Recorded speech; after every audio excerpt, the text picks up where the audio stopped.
Bismillahirrahmanirrahim, starting with the name of Allah, the Merciful, the Beneficent. As we all know that we are nearing end of this session and this semester, and obviously we have seen all the chapters in detail. This is the epidemiology, applied epidemiology, and this is also nearing end.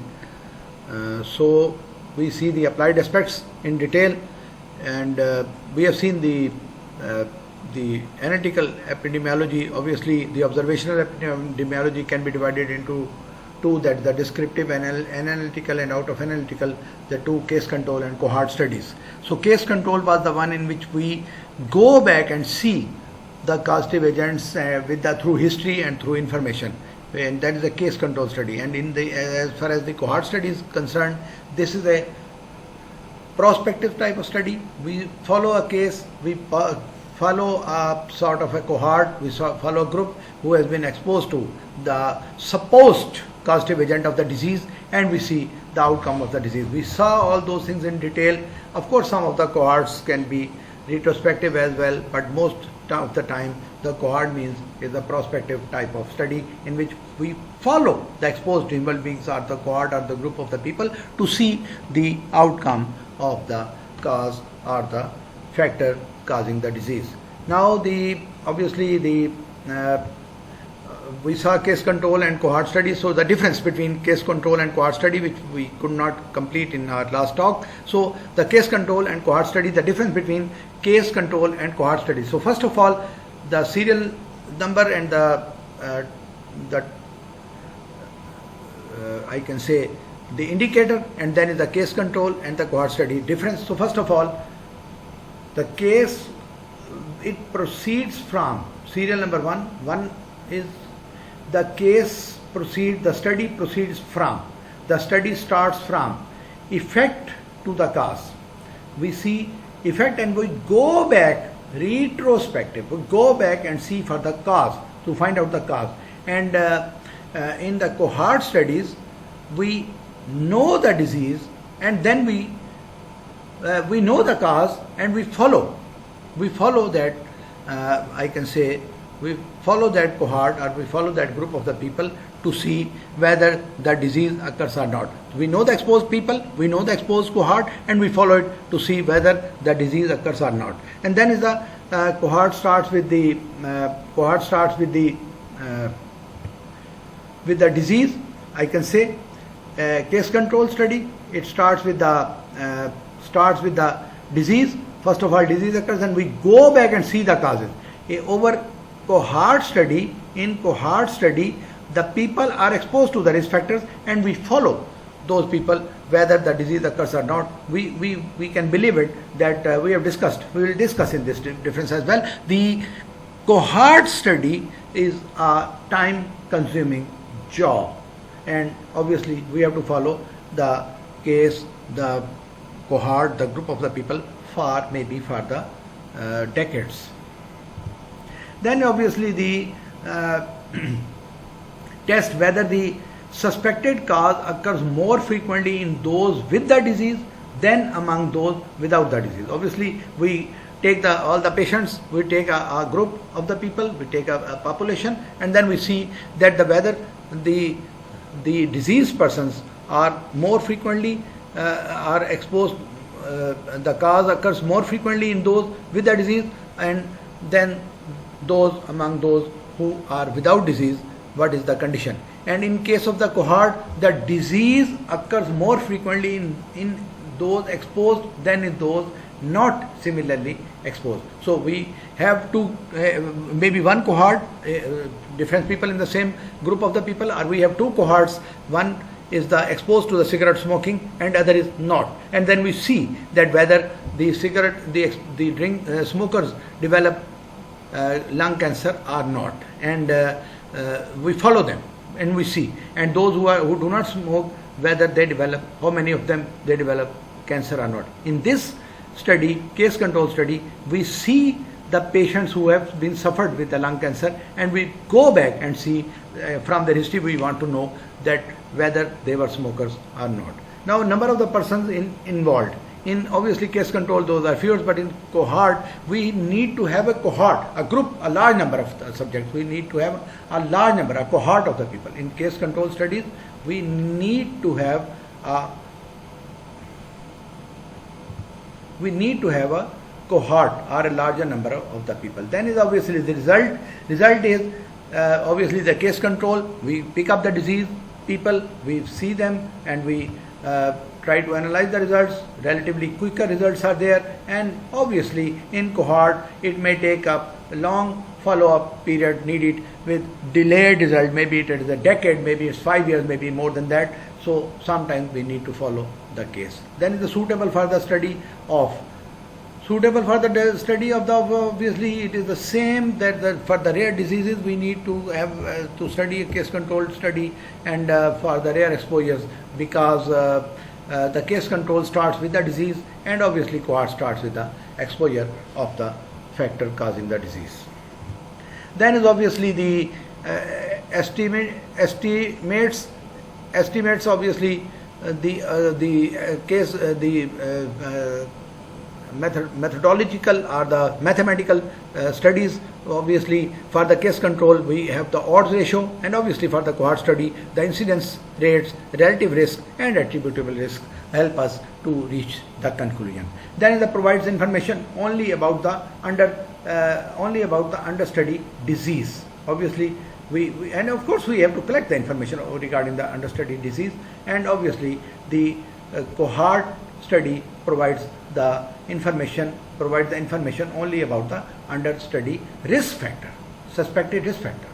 So under cohort we study the risk factor, and under case control we study the disease. So can be studied simultaneously. More than one suspected factors can be studied simultaneously, because we have the disease, we have got the cause. Maybe the cause for CA lung is smoking, and maybe the cause for CA lung is some industrial some labor in industries, and for the cohort several possible outcomes related to the exposure may be there, but the exposure is there, so we can see certain other diseases or certain unexpected causes, possible outcomes may be there. Then is obviously the cost, the expense on the study. The case control is less expensive. Cohort obviously is very, very much expensive and very much time consuming and exhausting type of study, but obviously the results may be definitive with cohort rather than case control. So attrition, gradual decrease in number, attrition and the gradual decrease in number. So case control none, because does not require follow-up of the individual including in the study. We have got the patients, we have got the patients under study, we have got their information, we have got their background history, we have got their family history, we will follow them. But in case cohort we have to follow. There may be a problem of TN. We follow case. Sometimes some people moves from that place, sometimes not interested to answer, sometimes say for example we are studying a smoker, and suddenly the smoker gives away, stops the habit of smoking. So obviously that will not be, no more be a cohort. That person will not be any more a member of the cohort and will be out of the study.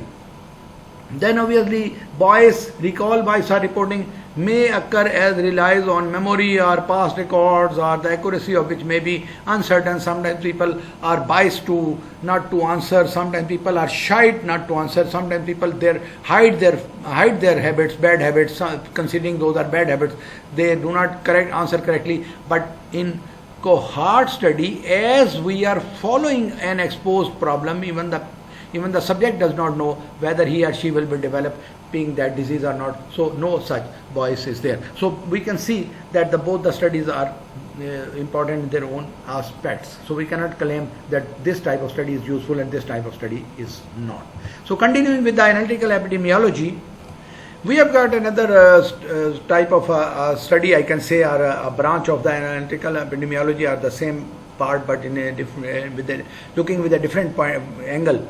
The analytical epidemiology, the nested case control study. In a nested case control study, the cases of a disease that occur in a defined cohort are identified, and for each a specified number of matched controls is selected from among those in the cohort who have not developed the disease by the time of disease occurrence in the case. I repeat it. In a nested case control study, we have two nests. Cases of a disease that occur in a defined cohort 1 and 2, for each a specified number of matched control. Another nest is selected in which among those in the cohort who have not developed the disease by the time of occurrence of the disease in that case, but they are definitely exposed to the same factor which causes the disease in the other member of the cohort. So additional information on new cases and the controls is collected and analyzed. Compared with the case control studies, nested case control studies can reduce the recall bias and temporal ambiguity, and compared with the cohort studies can reduce cost and save time. The drawback of the nested case control studies is non-disease persons from whom the controls are selected may not be the true representatives of the cohort due to the death or failure to follow up the cases. Sometimes the may not be the true representative selected persons from the same cohort. Maybe they slip away, maybe there is a death, maybe they do not prepare for the study, so that may be the complication. Then in the nested case control study, we give an example. We have an example of the gastric cancer to determine if infection with the Helicobacter pylori was associated with gastric cancer. Investigators used a cohort of 1,28992 128,992 people that had been established in mid-1960s. By 1991, 31 years later, 186 people in the original cohort had developed the gastric cancer. One thing. The investigators then did a nested case control study by selecting the 186 people with gastric cancer as cases and another 160 cancer-free individuals from the same cohort as control. So you can see this is a nest. So two nests. One nest of 186 people who had disease and one nest of 186 people who did not have the disease, but they are in the same cohort because we want to say because they were exposed to the same factors. So and the factor was H. pylori. So H. pylori infection status was determined retrospectively from serum samples that had been stored in since 1960s, and 84% of the people with gastric cancer and 61% of the control had been infected previously with H. pylori. So 84% had H. pylori who developed cancer, and who did not develop in them the prevalence of the infection was 61%. So that suggests a positive association between H. pylori infection and the gastric cancer risk. So the experimental studies are conducted under the direct control of the investigators who so that we are in a position to have two nests in a cohort, and that may be helpful for us to not to follow the cases that long, and sometimes a definitive result may be there. Then is of course the main topic, next heading, that is the experimental epidemiology. Experimental epidemiology. First was the observational epidemiology, of which the types are the descriptive and obviously the analytical, and now is experimental epidemiology, where we obviously we practically see certain things. So experimental epidemiologies are conducted under the direct control of the investigators who take some action, intervention or manipulation in the study process. The aims of the experimental epidemiology are: 1. To provide scientific proof of etiological or risk factor; 2. Measure the effectiveness and efficiency of the health services, drugs, vaccines or other actions for the prevention of the disease. So one is to provide scientific proof of the etiological or risk factor to find out the cause of the disease, and second is the effectiveness of the or the efficiency of the health services. Control vaccines or other actions for the prevention. control and treatment of the disease and thereby improve the health of the community. The studies may be conducted in animals or human beings. So first of all, animal studies. So animal studies or animal experiments have been contributed greatly to our knowledge in the many fields. They have their own advantages and limitations. So first of all, the advantages of the animal studies, experimental epidemiology. In experimental epidemiology, the advantages of the experimental studies of the animal studies in experimental epidemiology are that the experimental animals can be bred in the laboratory. We can groom them, we can breed them in the laboratories and manipulate it easily according to the wishes of the investigators. So they multiply rapidly and enable the investigator to carry out certain experiments, genetic experiments, which in the human populations would take several years to involve many generations. Type of the genetic experiments. Then is the limitations, the drawbacks of the animal studies for the experimental epidemiology, that not all the human diseases can be reproduced in the animals. Secondly, all the conclusions derived from the animal experiments may not be strictly applicable to the human beings that we can all imagine that is the true reference. Then is the human studies. Obviously, then for certain diseases, for certain studies, human beings are still to be exposed for the betterment of the human beings. We all know that the COVID has been a havoc to the modern era in this time, and many of the human beings are being put under studies, and some of the volunteers, they have presented themselves for such studies. Obviously, this is a great sacrifice, but still we have to be very, very much careful while going for such studies. So human experiments will always be needed to investigate the disease etiology and evaluate the preventive and therapeutic measures. Human experiments will always be needed to investigate the disease etiology one and evaluate to preventive and therapeutic measures, as the same as we have seen in the animal studies. So those studies are even more essential in investigations of the diseases that cannot be reproduced in animals, although the experiment method is unquestionably the most appropriate and scientific approach, but the ethical and feasibility factors often prevent its application to the study of the disease in the human beings. Obviously, very, very much important aspect.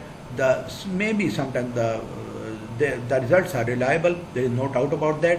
The results are obviously most appropriate, but still the ethical point of view, to involve somebody with the disease and maybe it is damaging to the human being, and then the feasibility, obviously the human volunteers may not be available. So feasibility factors and the ethical factors are often prevent its application to the study of the disease in the human beings. The experiment is performed with the acceptable risk. So we have to see what can be the risk in such factors, which is the risk that has the minimal adverse effects or for which the benefits outweigh the potential hazards.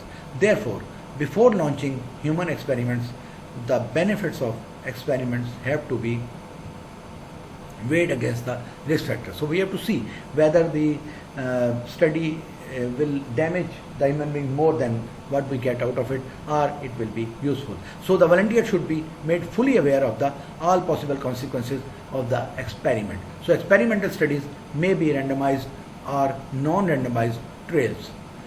I repeat, experimental studies may be randomized or non-randomized trials. So first of all, randomized controlled trials. So in randomized controlled trials, the subject in a population are randomly allocated into groups, study groups and control groups to receive or not to receive an experimental, preventive or therapeutic procedure, maneuver or intervention. So one is the study group which goes under the process of whether accepting a medicine, whether being treated with something, whether vaccinated for something, being infected with something, and the control groups who are not exposed to certain factors. So to receive or not to receive experimental, preventive or therapeutic procedure, maneuver or intervention. Randomized case control trials. Randomized control trials RCT. This randomization is an attempt to eliminate bias and allow comparability through a neutral and non-prejudiced procedure. So randomized controlled trials, the following steps are involved in conducting a randomized controlled trial. So first of all, drawing up a protocol. First of all, we develop a protocol. What we have to do, obviously without protocol we are nothing. So we have to develop a protocol, whether we have to put that study in this way, we have to start with this, we have to go for this, then the injection, then the tablet, then the what and what not. So selecting a reference target, and of course experimental study, we have to first of all the experimental study and the reference from where we are going, and who will be the control group. Then is the obviously the experimental study population, and then making necessary exclusions of those not eligible and who do not wish to give the consent. Then is the randomization. We have to obviously randomize the things, and the selection, the random sampling will be there. Then the manipulation or intervention, what we have to do, whether somebody is to be injected, somebody is to be infected, somebody is to put under some oral drugs, and then follow. We see what happens through those injections, and of course finally the assessment or analysis of the outcome or the calculation of the result of the studies. So first of all, randomized controlled trials, human being studies. First of all, the protocol, as we have seen the steps. So first was the drawing up a protocol. So protocol for the randomized controlled trials. Protocol, it is the plan or the setup of the steps to be followed in a study of investigation. The study is conducted under a strict protocol. The protocol specifies aims and objectives of the study, criteria of selection of the study, and the control groups, treatment are the procedures to be applied, allocation of the tasks and responsibility of those involved in the trial. The protocol aims at preventing bias and to reduce the source of error in the study. It is preferable to begin with a pilot study before final protocol is designed in order to find out feasibility of certain procedures and to do away with possible flaws at the later stage. So experimental studies, and out of those randomized controlled trials, and the protocol and the steps in the randomized controls. Out of the steps, first step was a protocol design or the design of the study. We continue with the experimental study of the randomized controlled trials, and second is obviously selecting reference and experimental population. Meanwhile, is goodbye, stay blessed.